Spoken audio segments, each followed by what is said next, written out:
हाँ जी, अस्सलाम वालेकुम दोस्तों आज हमारी छत पे पानी खड़ा हुआ है और मैं छत पे चढ़ा हूँ ये पानी निकालने के लिए।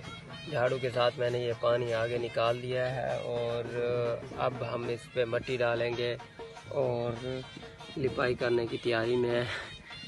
और आपको दिखाता हूँ नीचे का माहौल।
दोस्तों मैं नीचे आ चुका हूँ। अब ये मिट्टी उठा के मैं दूंगा ऊपर।